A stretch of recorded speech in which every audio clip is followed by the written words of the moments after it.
Nakig-dialogue ang LTO sa mga motorcycle riders kundiin nangayo sila og katin-awan kabahin sa pagpanakop sa mga motor nga adunay modified muffler samtang adunay pagpasabot niini ang ahensya.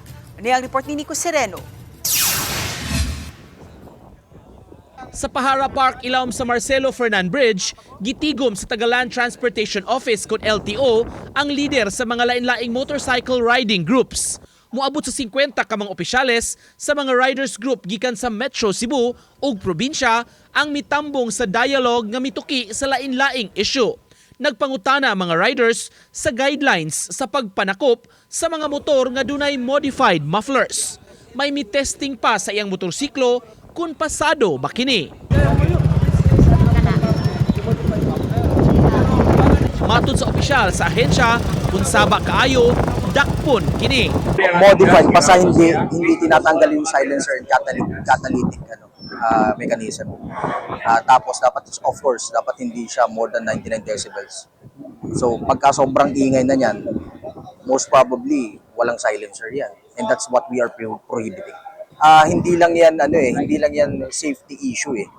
It's also an issue sa noise pollution. So mga kababayan natin, of course, kahit ako kung natutulog ako tapos ganyan kalakas, hindi naman pwede yan. It's disturbing. Pasabot sa LTO, daghang reklamo na ang ilang nadawat.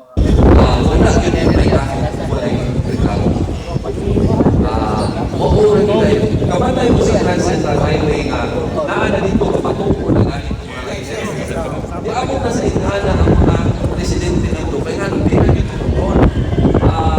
Walay na ako, walay na ako. Matod sa regional director, maghimo pa sila og guidelines nga mo'y basihanan unya sa umaabot nga mga operasyon o pagpanakop. After this meeting, we will be issuing a guidelines for our enforcement para alam natin lahat kung ano ba yung babantayan natin.